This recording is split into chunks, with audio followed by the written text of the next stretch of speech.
Capharnaüm Tupiniquim, prologue. L'aube à Hassira est lourde et l'offend. Le ciel opaque reflète alors pâle de tours la guette qui se descend à intervalles réguliers, le long de la couche.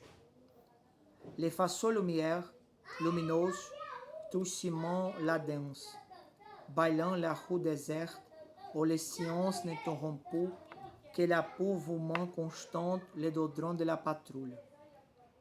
Les sons rebondissant sous les murs des maisons, c'est déjà marqué de le symbole malcoutiste indique la pureté des habitants, ou comme les chusements ce que sont encore les soumissions.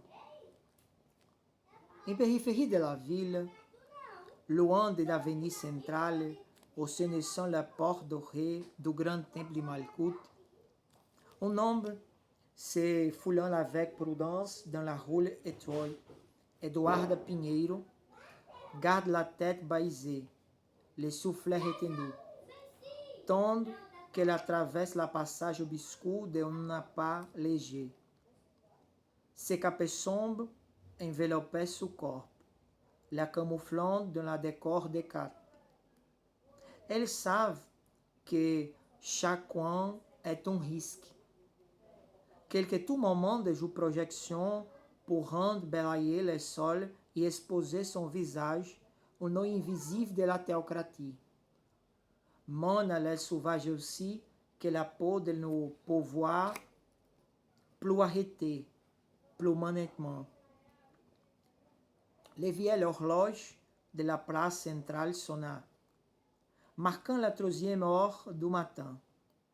Les sons résonnent comme le divertissement, les oreilles d'Eduarda, qui presse les pas, les vit arriver, leur entrée discrète dans la maison, à la face de la délabrée.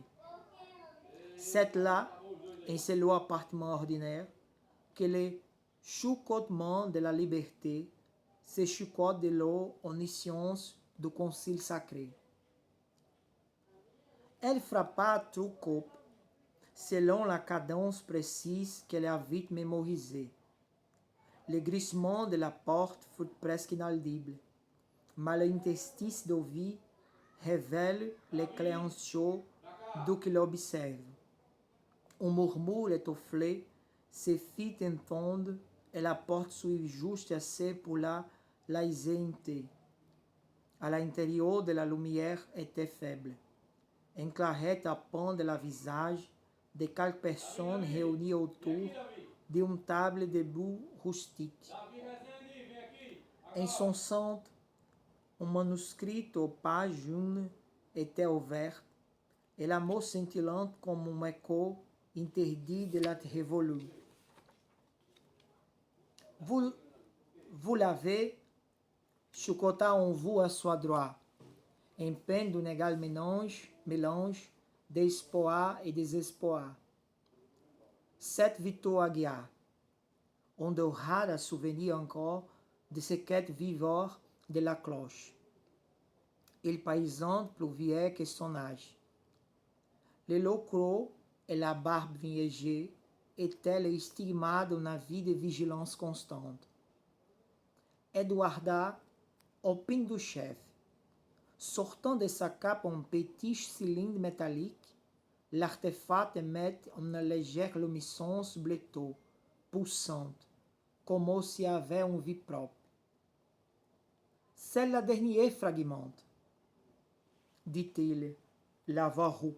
C'est le dernier fragment.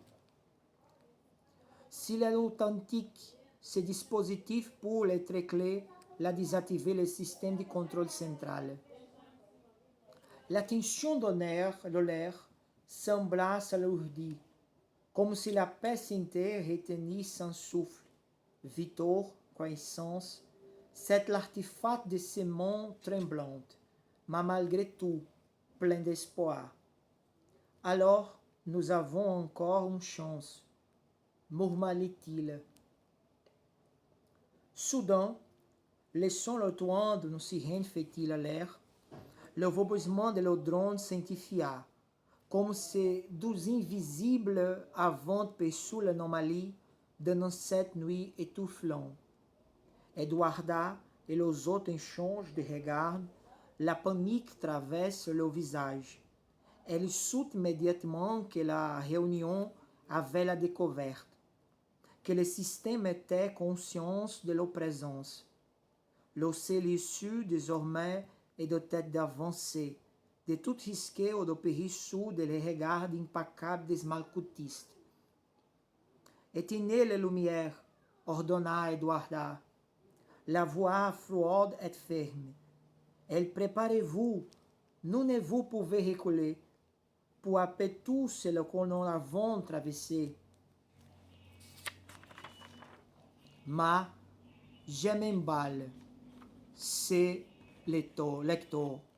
Il voulait pardonner l'impatience de cet narrateur qui, séduit par le écho du présent, s'est déjà précipité vers l'événement tumultueux à venir. Revenu donc s'arrier à l'époque où le ciel était encore libre, avant de la main avide de ces fondamentalistes nivellant la cloche comme un jogo de fer et de verre sous nos distants.